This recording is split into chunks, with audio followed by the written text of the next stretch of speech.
அனைவருக்கும் இனிய காலை வணக்கம். நான் திருநெல்வேலியிலிருந்து பேசுகிறேன். நான் வழக்கறிஞர் சுரேஷ்குமார். இப்போது நடந்துகிட்ருக்க அரசு என்ன பண்ணிகிட்ருக்காங்கன்னா, திமுக அரசு கொண்டு வந்த திட்டங்கள் அதை மாற்ற முடியாது. ஏன்னா அப்படிப்பட்ட திட்டங்கள் அதை மாற்றவே முடியாது. அந்த திட்டங்களை தொடர்றாங்க. ஓகேவா? இவங்க சொன்ன மாதிரி நான் ஆட்சிக்கு வந்தால் அடுத்த நிமிடம் என்னெல்லாம் சொன்னார்? இலவச பயண பேருந்து, மகளிர் உரிமை தொகை 2500, தாய்மாமன் சீரு. என்ன ஆட்சிக்கு வர மாட்டோம் நினச்சி அவங்க சொன்ன வாக்குறுதிகள் அதெல்லாம் ஆட்சிக்கு வருவோம்னு நினச்சாங்கன்னா அவங்களுக்கு வாக்குறுதியெலாம் கொடுத்துருக்க மாட்டாங்க. யார் எம்எல்ஏ, எந்த ஊரில் இருந்து எந்த தொகுதியில் நின்று எம்எல்ஏ ஆனால், எவன் எம்எல்ஏ, அவனுக்கு தொகுதி எவ்வளோ வச்சிருக்கு ஏதாவது தெரியுமா? இங்கே படிக்கிறதுக்கு இது மக்கள் மன்றத்தில் நீங்கள் அதுக்கப்புறம் படிக்கிறதுக்கான இடமா இது? நான் எம்எல்ஏவாகி ஜெயித்தவங்களையோ இல்லை அமைச்சர்களையோ இல்லை முதலமைச்சரையோ குறை சொல்ல விரும்பலை. இந்த மக்கள் மாற்றத்தை விரும்பணும்னு சொன்னாங்கல்ல, இந்த இளைஞர்கள், இளைஞர்கள், நண்பர்கள், நண்பிகள், இவங்கெல்லாம் என்ன மாற்றத்தை நீங்கள் விரும்புனீங்கன்னு சொல்லி உங்களால் ஏன் சொல்ல முடியல? என்ன மாற்றம் உங்களுக்கு தேவைப்பட்டுச்சு? மாற்றம் தான் வந்திருக்கு. இப்போ படிப்படியாக போராடி போராடி மத்திய அரசு நம்மளை வஞ்சிக்கும் பொழுதெல்லாம் போராடி போராடி போராடி சிறைக்கு போய் ஒவ்வொரு தடவையும் அதெல்லாம் அவ்வளோ கஷ்டப்பட்டு தான் அந்த தமிழகத்தை உருவாக்கியிருக்கோம். இந்தியாவுக்கு ஒரே தேதியில் ஒரே வருஷத்தில் தான் சுதந்திரம் கொடுத்தான். ஆனால் பீகார், ராஜஸ்தான் இன்றைக்கி எந்த நிலைமையில் இருக்குது, இன்றைக்கி தமிழ்நாடு இந்த அளவுக்கு முன்னேறிக்குன்னு இதுக்கு காரணம் யார்? திராவிட இயக்கங்கள் தான். நீங்கள் இப்போது இருக்க முதல்வர் சொல்கிறீங்கல்ல, அவர் என்னைக்கு அரசியலுக்கு வந்தார், என்ன தியாகம் பண்ணார்? இல்லை அவங்க குடும்பத்தில் யாராவது தியாகம் பண்ணி அரசியலுக்கு வந்தாங்களா? இல்லை அவர் கூட இருக்க கட்சியில் இருக்கிறவங்க எல்லாருமே தியாகிகள் குடும்பத்திலேருந்து வந்தவங்களா? ஒன்றுமே இல்லைங்க. இந்த கொரோனா பீரியடில் கூட வெளியே எட்டி பார்க்காத ஆள் சென்னை மழைநீர் வெள்ளத்தில் பாதிக்கப்பட்டிருக்கும் போது எட்டி பார்த்தாரு. அவர் வந்தாங்க, கட் அவுட் வச்சாங்க, ரீல்ஸை போட்டாங்க, ஆட்சியை பிடிச்சி மேலே உட்காந்துக்கிட்டாங்க. இன்றைக்கி பூரா பொய் கேஸ் போடுறது, ஊழலை ஒழிப்புன்னு சொல்லிட்டு ஆட்சி ஆரம்பிக்கும் போதே ஊழல் தான். மாறி மாறி 107 108 சீட்டு ஜெயிச்சுட்டு அவங்க பெரிய அறுதி பெரும்பான்மையில் ஜெயிச்சு பெரிய இமாலய வெற்றி அடைஞ்சதான் அவங்க நினச்சிட்டு இருக்காங்க. கிடையாது. அவங்களுக்கு எதிராக 126 தொகுதி மக்கள் வாக்களிச்சிருக்காங்க. அதை கவனத்தில் வைக்கணும். உங்களுக்கு 220 தொகுதி 200 தொகுதியெலாம் ஒன்றும் கொடுக்கல மக்கள். தமிழ்நாட்டில் இப்பவும் பகுத்தறிவோடு சிந்திக்கக்கூடிய அறிவாளிகளான மக்கள் இருக்காங்க. இந்த இளைஞர்களுக்கு, இந்த கல்லூரி மாணவ மாணவிகளுக்கு ஒன்று மட்டும் சொல்கிறேன். நீங்கள் மாற்றம் வேணும்னு கேட்டிங்களா, என்ன மாற்றம் உங்களுக்கு வேணும்? இதுவரைக்கும் நடந்துச்சா? 2021 திமுக ஆட்சிக்கு வரும் பொழுது அப்போதைய முதலமைச்சர் திட்டங்களை அறிவித்தார். அன்னைக்கு கஜானா ரொம்ப மோசமான நிலைமையில் தான் இருந்தது. தொழில்துறை வளர்ச்சி 1.2% தான் இருந்தது. ஆனால் வந்த உடனே இலவச பயண பேருந்து எல்லாத்திலும் 5-6 திட்டங்கள், முத்தான திட்டங்கள் கையெழுத்து போட்டார். நீங்கள் எல்லாத்தையும் நாங்கள் ஆட்சிக்கு வந்தால் அடுத்த நொடி அமல்படுத்தோம்னு சொல்லிட்டு ஆட்சி பொறுப்பேற்ற உடனே கஜானா காலியாக இருக்குது, எங்களுக்கு 6 மாதம் டைம் வேணும். என்னங்க பித்தலாட்டம்? இது பித்தலாட்டங்கிறது உங்களுக்கு இன்னும் புரியலையா? நான் கேட்குறேன். நாங்கள் நான் திமுகவை சேர்ந்தவன் தான். நாங்கள் சன்மார்க்க சபை ஒன்றும் நடத்தலை, அரசியல் கட்சி தான் நடத்துகிறோம். ஒரு சில குறைபாடுகள் இருக்கலாம், நிறைய மக்கள் ஆட்சியில் திமுகவை அடிச்சுக்கிட்டு இந்தியாவில் வேறு எந்த கட்சியும் கிடையாது. எந்த மாநிலத்தினுடைய திட்டங்களையும் முன்னுதாரணமாக வரைக்கும் திமுக செயல்படுத்தினதே கிடையாது. திமுகவுடைய திட்டங்கள் தான் மற்ற மாநிலங்களில் முன்னுதாரணமாக இன்றைக்கி செயல்படுத்திட்டு இருக்காங்க. நம்மளும் தெரிஞ்சுக்கோங்க. தொலைநோக்கு பார்வையோடி இன்றைக்கு 10 வருஷம் கழித்து என்ன பண்ணணும், 15 வருஷம் கழித்து என்ன பண்ணணும் அப்படிங்கிறதுக்கு அந்த தொலைநோக்கு பார்வையோடு திட்டங்கள் தீட்டுற ஒரே அரசு அது திமுக அமைச்சர்களால் தான் முடியும். இப்போ ஓட்டிருக்காரு நிதியமைச்சர், கூட பிறந்த தம்பி கம்பெனி கொடுத்துக்கிட்டு இருக்காரு. வீட்டில் வந்து இதனால் வீட்டு குடும்பத்தில் குடியிருக்க முடியல. இப்போ இந்த ஆட்சிக்கு வந்ததுக்கப்புறம் இந்த 50 நாளில் போன ஆட்சியில் வந்து பாலியல் கொடுமை நடந்துட்டு, விளாத்தி கொடுத்து நடந்துட்டு, இப்போ எத்தனை நடந்திருக்கு? சுமார் 60-70க்கு மேற்பட்ட பாலியல் சம்பவங்கள். அவளை மாட்டியிருக்கிறது பூரா அந்த தாவேக கட்சிக்காரன் தான்.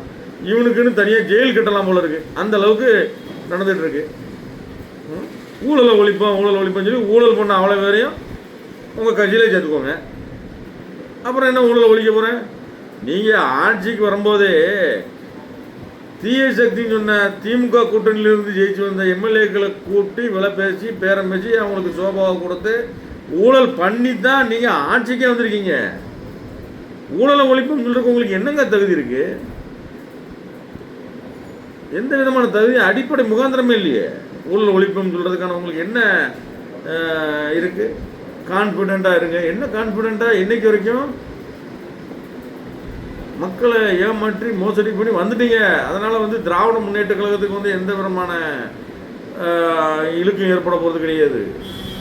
எப்பொழுதுமே ஒரு கொள்கை கோட்பாடோடு ஒரு சித்தாந்தத்தை கையில் எடுத்து ஒரு போகக்கூடிய ஒரு கட்சி வந்து எப்போவுமே வந்து ஒரு முறை தோக்கும், ஒரு முறை ஜெயிக்கும். இது வந்து உலகத்தில் நடக்கிற வரலாறு.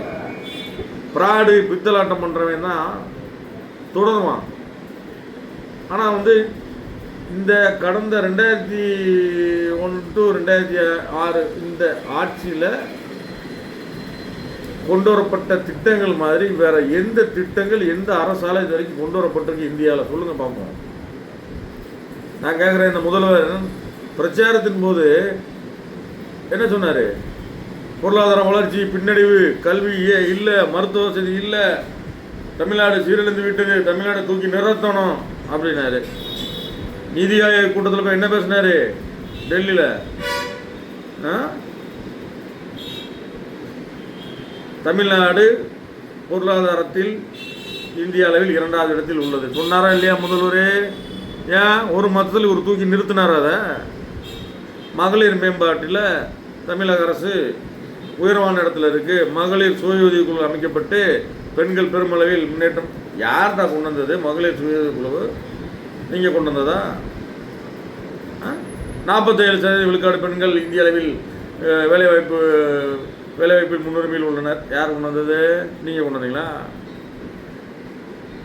ஜிடிபி வளர்ச்சியில் 14.5% யார் கொண்டு வந்தா? நீங்கள் கொண்டு வந்ததா?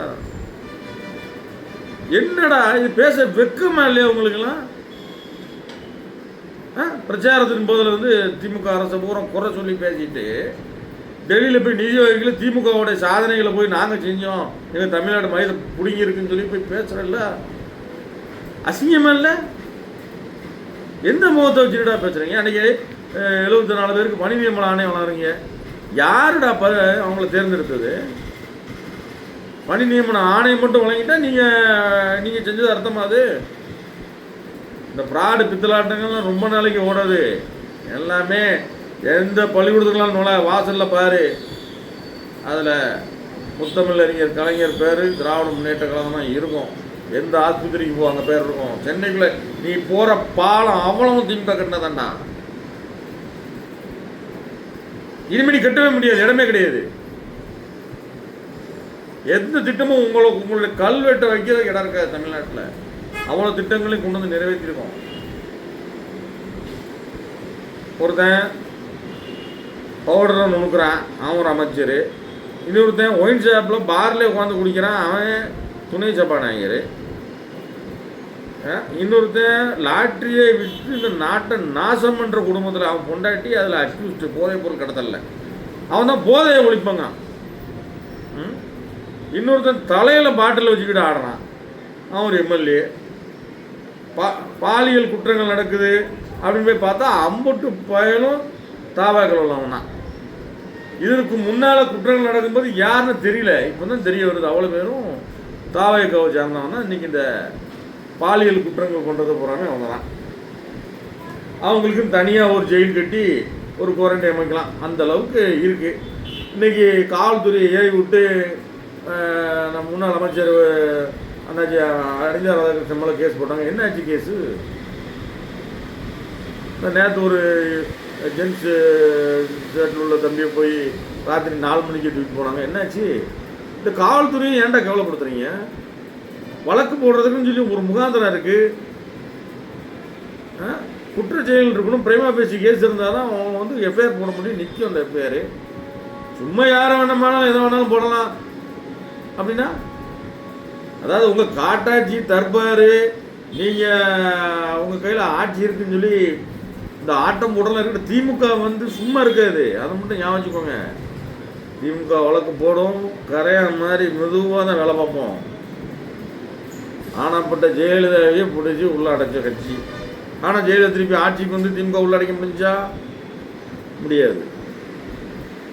எல்லா அமைச்சர்களும் இன்னைக்கு நீங்கள் பேசுங்க, ஆடுங்க, எல்லாம் பேசுங்க. அண்ணா திமுகவை நீங்கள் வந்து குளிப்பறிக்கலாம், சரியா? இந்த எம்எல்ஏக்கள்லாம் எம்எல்ஏ போய் ராஜினாமா பண்ணிட்டு போகிறான். என்ன தாவேக்கா என்ன ரோம்லேருந்து உருவான கட்சியா? இல்லை காந்தி பிறந்த தேசத்துலேருந்து அவர் பிறந்து வந்து இந்த கட்சி ஆரம்பித்து நடத்திட்டு இருக்காரா? எதுக்கு போகிறேன்? பெட்டி, வேற ஒன்றுமே கிடையாது. நீ இவ்வளோ வரும் ஊழல் பண்ண அம்மட்டு பேரும் இன்னும் கட்சியில் சேர்த்துக்கிட்டா, குக்கா ஊழல் பண்ணவன், அந்த ஊழல் எல்லாம் சேர்த்துக்கிட்டா, அப்புறம் ஊழல் ஒழிப்போம், ஊழல் இல்லாத ஆட்சியை கொடுப்போம். எப்படிடா கொடுப்பீங்க? குடிகாரனும் முன்ன மாதிரி விதனமும் போதை பொருள் பயன்படுத்தணும், கற்பழிக்கிறவன், களவாணி பய, கஞ்சா விற்கிறவன், தாலி வைக்கிறவன், அம்போட்டு புயலையும் மொத்தமாக சேர்த்து வச்சிருக்கான் ஒரு கட்சி. இதில் ஒரு பெரிய வேதனையான விஷயம் என்னன்னா, இந்த 108 சீட்டு இந்த மக்கள் தான் ஓட்டு போட்டிருக்காங்க. அதனால் வந்து அவங்க மேலே சொல்லி ஒரு தப்பு இல்லாட்டினா கூட மக்களுக்கு ஒரு பாடம் வேணும், படிக்கட்டும், தப்பு இல்லை. இப்போ திமுகக்கு நீங்கள் ஆட்சிக்கு வந்துருந்துச்சுன்னு சொன்னால் அந்த 2500 ரூபாய் அடுத்த நாளே போட்டிருப்பார்ல? போட்டிருப்பாரா இல்லையா? அந்த 8000 ரூபா கூப்பன் கொடுத்துருப்பாரா இல்லையா? சொன்ன திட்டங்கள் எல்லாமே படிப்படியாக ஓரளவுக்கு இன்னைக்கு சொன்னதில் ஒரு 15 நல்ல திட்டங்கள் இன்னைக்கு உருவாயிருக்கும், வந்திருக்கும். அப்படி இது மக்களுக்கு தெரியும். இனி வந்து தெரிஞ்சு பிரயோஜனம் இல்லை. அதனால் மக்கள் வந்து ஓட்டு போட்டதுக்காக அனுபவிக்கிட்டோம். ஆனால் இந்த 108 தொகுதியில் மக்கள் ஓட்டு போட்டதுக்காக 126 தொகுதி மக்கள் அதை சேர்த்து அனுபவிக்க வேண்டியது இருக்குது. அதில் பெரிய வேதனைன்னு கேட்டால், அங்கே ஜெயிச்ச எம்எல்ஏக்கள் போகிறான் பாருங்க காசுக்காக. அவன் வந்து என்ன பண்ணாலும் செய்வான். காசுக்காக பதவிக்காக போகிறான் பாருங்க. அவனோட கொள்கையும் கிடையாது, கோட்பாடும் கிடையாது. இந்த தாவேக கட்சிக்கு என்னங்க கொள்கை இருக்குது? நல்லது செய்வான். என்னது செய்வீங்கன்னு கேட்டால் தெரிய மாட்டேங்க அவனுக்கு. நல்லதே செய்வோம், நல்லது செய்வார் நம்புகிறோம். என்ன நல்லது செஞ்சிட முடியும்? அன்னபூர்ணி திட்டம் 6 சிலிண்டர் எப்படி கொடுப்ப? சீமான் சொன்ன மாதிரி ஈராக் கிட்ட போய் போரிட்டு வந்தால் தான் கொடுக்க முடியும்.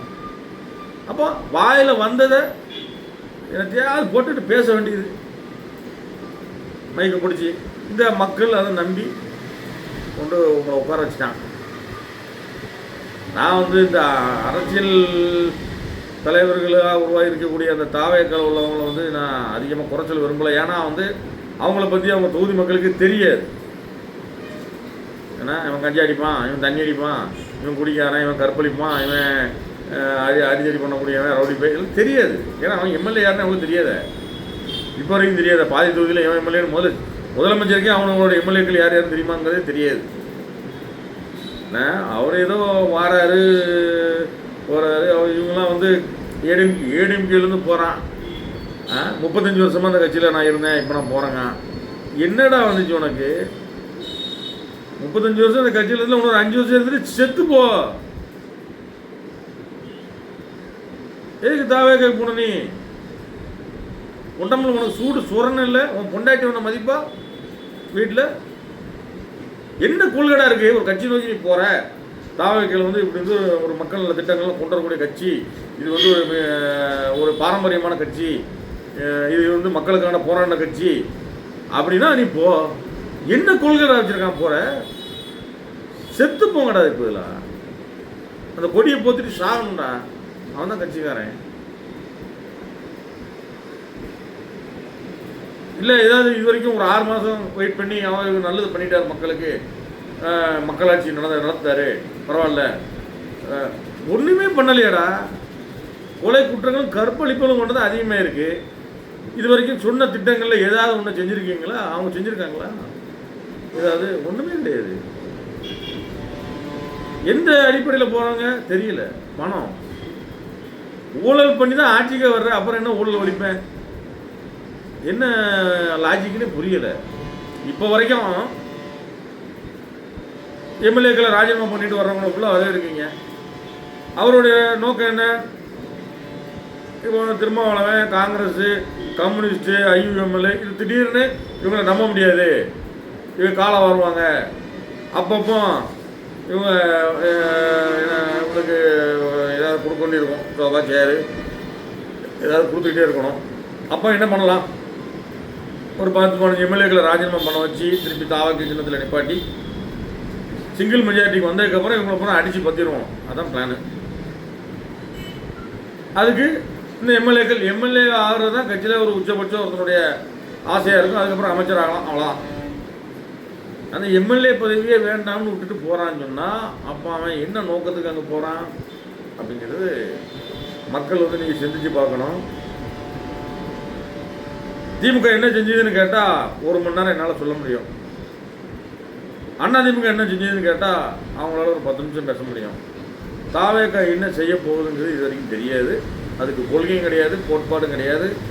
எலும்பில்லாத ஒரு மனிதன் அது. சரியா? அது நிலைச்சி நிற்குமான்னா பொறுத்திருந்து பாருங்கள். திராவிட முன்னேற்ற கழகம் தமிழ்நாட்டில் இருக்கும், இருந்துக்கிட்டே இருக்கும், வாழையடி வாழையாக இருக்கும். மக்கள் பணி செய்யும். ஒடுக்கப்பட்டவருக்கும், பிற்படுத்தப்பட்டவரும், தாழ்த்தப்பட்டவர்களுக்கும் அது தொடர்ந்து பாடுபடும், குரல் கொடுக்கும். சிறுபான்மையினர் மக்களுக்கு என்னைக்கும் அரணாக இருக்கும். அதில் எந்த மாற்று கருத்தும் கிடையாது. இந்த கொள்கை கோட்பாட்டை நாங்கள் உறுதியாக பிடித்து கொண்டு தொங்குறதுனால தான் நாங்கள் தோக்குறோம். எங்களுக்கும் மத்திய அரசுக்கும் பிஜேபி மோடி எங்களுக்கும் சொன்ன தனிப்பட்ட முறையில் பகையா கிடையாது. தமிழ்நாட்டு நலன் போயிடக்கூடாது. ஏன் நீட்டை எதுக்குறோம்? நீட்டை ஆதரிக்கிறோம். அங்கே இருக்கவேன் நாங்களாம் நீட்டுக்கு ஆதரவு சொன்ன வெக்கமெல்லாம் பேசுகிறான். எதுக்குடா நீட்டை நாங்கள் எதுக்குறோம்? நம்ம கட்டி வச்ச காலேஜில் அவன் வந்து நம்மளோட பிள்ளைங்களோட சீட்டை ஃபுல்லாக பண்ணிட்டு போயிடுவான். நம்ம இங்கே தமிழ்நாட்டில் நீட்டு எக்ஸாம் நடக்கும்போது காதில் இருக்கிறது கவலத்துக்கு தாலியெல்லாம் கலத்திட்டு தான் உள்ள விடுவான். அங்கே அவன் நார்த் இந்தியாவில் காப்பி அடிச்சுட்டு வந்துடுவான். அது புரிய மாட்டேங்குது. எதுக்கு நீட்டு? படிக்கிறதுக்கே கூட நுழைவு தேர்வு போகிறதே படிக்கிறது தானே. 12ஆம் வகுப்பில் அதிக மார்க் எடுத்தாச்சுன்னா அவங்களுக்கு யார் அதிக மார்க் எடுத்தாலும் கட்ட படிப்படையில் சீட்டை கொடுத்து போக வேண்டியதானே. இதான முறை. எதுக்கு நீட்டு வைக்கிறான்? நம்ம கட்டி வச்ச காலேஜை போகிறான், அபகரிக்கிறதுக்காக அவன் நீட்டு. இருக்கிற தமிழ்நாட்டில் இருக்கேன் சில பேர், அவன் தான் தமிழனுக்கு பிறந்தானா, மற்றவங்களாம் திராவிடனா யாருன்னு கேட்கான். அவன் தான் சொல்லுவான் நீட்டு வந்து நாங்கள் ஆதரிக்கிறோம். சாகுங்கடா. மும்மொழி கொள்கை எதுக்குடா? மும்மொழி ஹிந்திக்கார முறைங்க வேலைக்கு வரணும். அவன் கடைசியில் தலையாரி வேலைக்கு இங்கே வந்துடுவான். நம்ம ஆள் அவன் போய் விரவை சுப்பிட்டு நிற்கணும். ஹிந்தி படிக்க வேணும்னு உன்னை எவன்டா சொன்னான்? ஹிந்தி படி, பிரெஞ்சு படி, மராத்தி படி, ஒரியா படி. அது அரசு அலுவல் மொழியாக ஆகக்கூடாது. ஹிந்தி தேசிய மொழியா கிடையாது. இந்தியா வந்து பல இன குழுக்களின் தேசம், யூனியன் ஆஃப் இந்தியா தான். சரியா? இது வந்து பலதரப்பட்ட மக்கள், பலதரப்பட்ட மொழி, பலதரப்பட்ட கலாச்சாரம், பலதரப்பட்ட பண்பாடு உள்ள ஒரு நாடு இது. இது வந்து யூனியன் ஆஃப் இந்தியா, ஒரு ஒருங்கிணைந்த தேசம் தான் இது. அது முதல்ல புரிஞ்சுக்கோ. ஹிந்தியை ஏன் எதுக்குறோம்? ஹிந்தியை எதுக்குறோம்னா ஹிந்தியில் அலுவல் மொழியாக வந்தால் ஹிந்தியில் கொஸ்டின் பேப்பர் வந்துடும். வந்துட்டா நம்ம ஆள் பூரா காலி ஆயிடுவான், நம்ம மொழி அழிஞ்சிடும். ஹிந்தியை படிச்சுட்டு அங்கே போய் எக்ஸாம் எழுதி வேலைக்கு போ, உனக்கு ஏன் வேண்டாம் சொல்லுதான். ஹிந்தி பிரச்சார சபாவில் போய் படி, இல்லை ஆன்லைனில் ஹிந்தி படி, இல்லை ஹிந்தி சில ஸ்கூல்களில் இருக்குது அங்கே போய் படி. இந்தியை வந்து அரசு அலுவல் மொழியாக ஆக்கப்பட மாட்டோம். அதுதான் கொள்கை, இருமொழி கொள்கை. அதை தான் நம்ம ஆதரிக்கிறோம். அண்ணா சொன்னது புரிஞ்சுக்கோங்கடா. என்னமோ இதெல்லாம் செஞ்ச ஸ்டாலின் வீட்லேயோ இல்லை சகோதரர் உதயநிதி வீட்டை விளக்கறியாமல் போயிடுமா? இல்லை அவங்களுக்கு சாப்பாட்டுக்கு வழி இல்லாமல் கஷ்டப்பட போகிறாங்களா? ஏன் இந்த கொள்கையை ஸ்ட்ராங்காக பிடிச்சி நிற்கிறோம்? இருமொழி கொள்கையை ஏன் பண்ணுறோம்? ஏன் தமிழ் நம்மளுடைய மொழி, தாய்மொழி, ஆங்கிலம் இணைப்பு மொழி, எவ்வளோதான். உலகம் பூரா நீ எங்கே வேணும் போய்க்கோ. ஹிந்தி படிக்க வேண்டாம் சொல்லலை. ஹிந்தி படி, மராட்டி படி, ஒரியா படி, மலையாளம் எல்லாம் படி. ஹிந்தி வந்து அரசு கோப்பில் தமிழ் ஆங்கிலம் 2 தான் இருக்கணும். ஹிந்தி வந்துட்டு அன்னையோட நம்ம அழிவு ஆரம்பிச்சிட்டு அதுக்கப்புறம் தலையாரி வேலைக்கு வந்துடுவான். இப்போவுமே நீ நிறைய பேர் கவனிக்கலாம், ட்ரெயினில் டிடிஆர் ஃபுல்லாகவே மேக்ஸிமம் இப்போ வந்துட்டானுங்க. அவன் இந்தியர்கள் தான், வர்றது தப்பு இல்லை. நீ வந்து அடுத்தால அங்கே போய் இப்போ அவன் பானிபூரிக்கு இங்கே வந்துட்டு இருக்கான், நீ இட்லி கடை போடுறது அங்கே போக வேண்டியதாயிரும். நம்ம உருவாக்கின கல்லூரிகள், நம்ம உருவாக்கின தொழிற்சாலைகள், நம்ம உருவாக்கின ஸ்ட்ரக்சர், தமிழ்நாடை வந்து பார்த்து உருவாக்கணும் திராவிட இயக்கங்கள் தான். அந்த சாதனைகளெல்லாம் உங்களுக்கு நான் சொல்லணும்னா ரொம்ப நேரம் ஆகும். அது இன்னொரு நாள் நான் பட்டியல் போட்டு சொல்கிறேன், எல்லாத்துக்கும் தெரியிருக்கும். இந்த காலத்தில் உள்ள இப்போ இந்த தாவலுக்கு வாக்களிச்சிருக்காங்கல்ல, அந்த என் நண்பர் நண்பிகள், அவங்களுக்கெல்லாம் அது தெரியறதுக்கு வாய்ப்பு கிடையாது. ஏன்னா அரசியல் வேறு, சினிமா வேறு அப்படிங்கிறது வந்து அவங்களால பிரித்து பார்க்க முடியல. நானும் விஜய் ரசிகர் தான். அதுக்கு முன்னாடி நான் வந்து என்னுடைய வயசுக்கு நான் கமல் ரசிகர் மன்றம் வச்சு நடத்திக்கிட்டு இருந்தோம். அப்போ இப்போ விஜய் படம் வந்தாலும் ஓப்பனிங் ஷோ போவேன். அது படம் வேறு. தலைவன் ஆகிறதுக்கு அவங்க வந்து தகுதி வந்து ரொம்ப கஷ்டமான ஒரு நிலைமையில் போயிட்டுருக்கு. இன்றைக்கி தமிழ்நாடு கற்பழிப்பு வழக்குகள், கொலை வழக்குகள் என்னெல்லாம் டெய்லி தினம் நடந்துகிட்ருக்கு. இதெல்லாம் வந்து அந்த நண்பர்கள்லாம் பார்க்குறாங்களான்னு சொல்லி தெரியல. அவங்க சொன்னாங்கன்னு சொல்லி வாக்களித்தன்னு சொல்லி அந்த பெற்றோர்களுக்கு இந்த வாக்குரிமையே இருந்திருக்கக்கூடாது. வாக்குரிமையோடைய அந்த அருமை அவங்களுக்கு புரியலை. அதனால் வெக்கக்காடான விஷயங்கள் நடந்துகிட்டு இருக்குது தமிழ்நாட்டில். இன்னொரு கட்சியிலேருந்து போய் எம்எல்ஏக்களை விலைக்கும் அவங்கள கூப்பிட்டு போய் சனிக்கிழமை கூப்பிட்டு வந்து சேர்த்து ஒரு விழா நடத்திக்கிட்டு இருக்கான்னு கேட்டால் ஊழலட்ட ஆட்சி அமைப்பாங்க. சும்மா போவானா ஒரு எம்எல்ஏ பதவியை ராஜினாமா பண்ணிட்டே இப்படி இவங்க தான் ஊழலட்ட ஆட்சியை கொடுக்க போகிறாங்க. ஊழல்லாம் வந்து அப்படிலாம் ஒன்றும் உடனேலாம் ஒன்றும் ஒழிஞ்சிடாது. அது வந்து பெரிய அது மகாத்மா இன்னொரு காந்தி பிறந்தாலும் நடக்காது. அதெல்லாம் வந்து இப்போ ஊழல் நீங்கள் வந்து இப்போ இன்னும் கொஞ்ச நாளில் இன்னும் 2 மாதம் போகிறீங்க, எவ்வளோ அமைச்சர் எவ்வளோ ரூபா எங்கெங்கே வாங்கியிருக்காங்கிற பட்டியலாம் வரும். சரியா? கற்பனை பணிகளை கை விட்டுட்டு நக்காமல் இருக்க மாட்டேன். அதனால் எல்லோரும் சிக்குவீங்க. எல்லோரும் திமுக உள்ளத்தெல்லாம் நினச்சிட்டு இருக்கீங்களா? திமுக தான் எல்லோரும் உள்ளத்தெல்லாம். இதுதான் வரலாறு.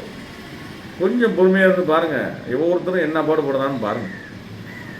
அதனால் வாக்களித்த மக்கள் வந்து இனிமேலாவது கொஞ்சம் சிந்திச்சு இவங்களோட நடவடிக்கைகளை கண்காணிங்க. நீங்கள் ஓட்டை திருப்பி திமுக நீங்கள் வந்து தாவா கேட்க போட்டு நீங்கள் ஆட்சி வர வச்சாலும் எங்களுக்கெல்லாம் ஒன்றும் இல்லை.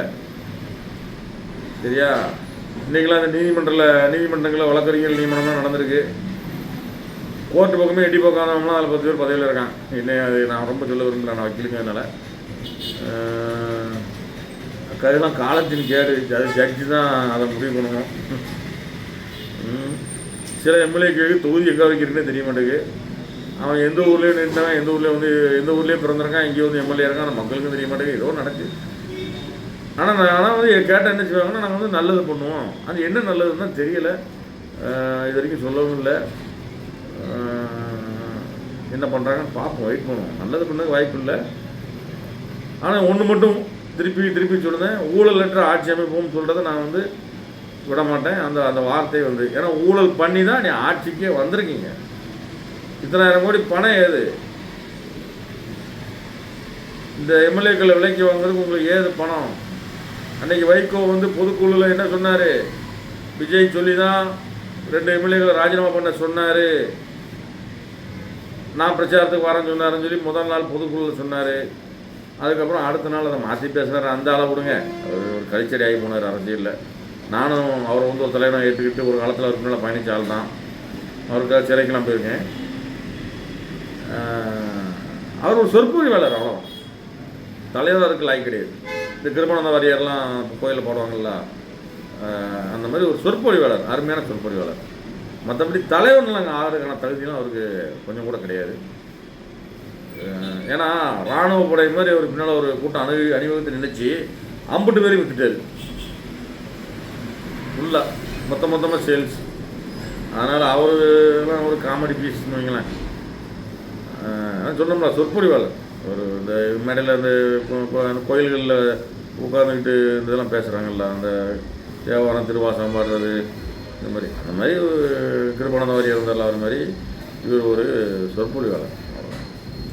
ஆனால் தமிழ்நாட்டு மக்களுக்கு ஒன்றை மட்டும் சொல்ல விரும்புகிறேன், இந்த அரசு மக்களுக்கான அரசு கிடையாது.